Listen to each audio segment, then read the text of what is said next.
Hey guys, the International College of Democracy and Human Rights Enugu, comprising over 120 experts including 7 and university retired professors,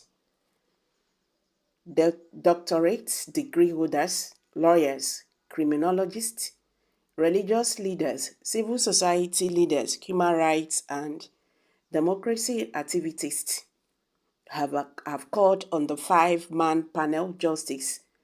of the Court of Appeal of the 2023 Presidential Petitions Tribunal to morally and judicially ensure that the verdict of the Presidential Election Petition Tribunal is tailored in a decided case, as it ought to be devoid of technicalities and political arbitraries or ethno-religious bias and divisions.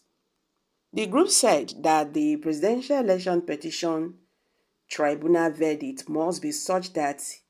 it's tailored in living and democratically progressive law,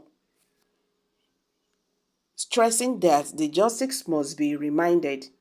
that the scaled collective assignment given to them by Nigerians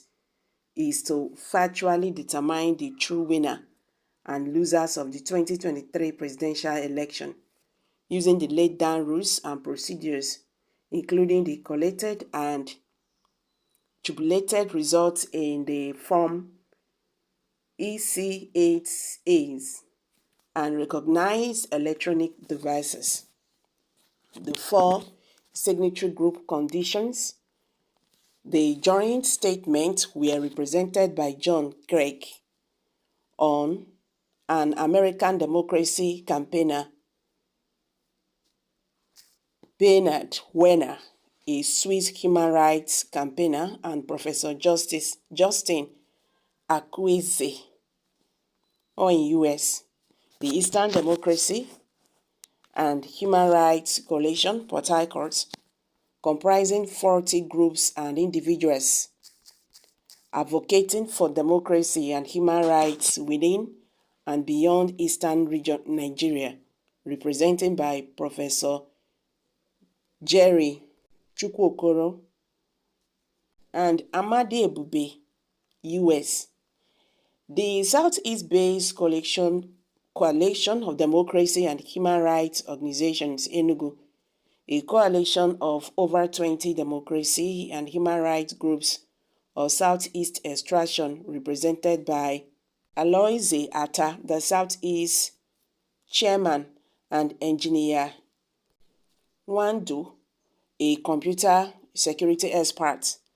The International Security for Civil Liberties and the Rule of Law Inter-Society, Nigeria's leading research and investigative advocacy organization since 2008, represented by Emeka, criminologist researcher, and Osita Dimma Ago, UK. It is also the assigned scale duty of the Presidential Election Petition justice to undermine the number of the dead votes results in the INEC announced presidential results from the country's over 176,000 polling units, and have then detached and invalidated the awaiting verdict must be rooted in spirit and letters of the law and not cloaked in legal loopholes or technicalities. Matters involving presidential poll judiciary inquiries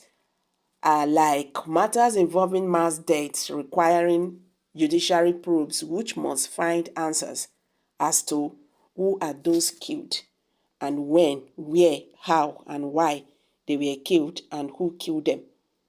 The justice of the Presidential Election Petition Tribunal must also be allowed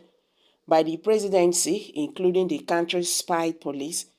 the chiefs and irregular police authorities, to freely and morally write and deliver their verdicts popularly and independently, and refrain from moves strongly suggestive of forcing a scripted verdict on them, prepared by the Presidential Evil Genius to be delivered by Presidential Election Petition Tribunal to Nigerians and the world. The INEC supervised rigging of the 2023 presidential poll in Nigeria is as worse as a military coup in the republics of Niger, Chad, and Burkina Faso, and those going to the equity must at all times go with clean hands. According to the human rights organizations, apart from a corrupt judge being worse than a demented man running amok with a sharp knife in a crowded market,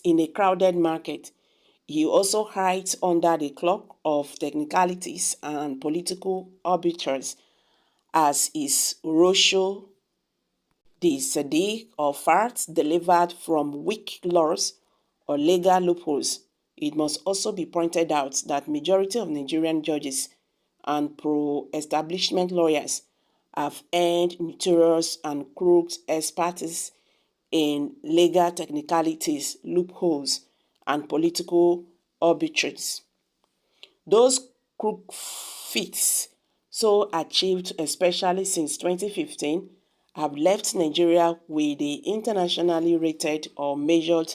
status of second to none in the world, to the extent that in international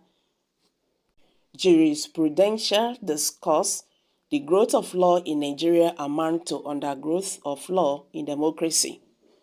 Complainant countries with international jurisprudential best practice in that killer laws such as legal technicalities or loopholes strive and shape the laws of countries with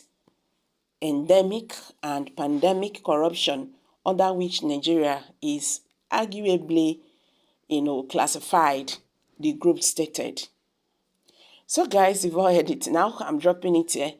Kindly share your thoughts below the comment section. Please do not forget to subscribe to this channel if you have not. Thank you.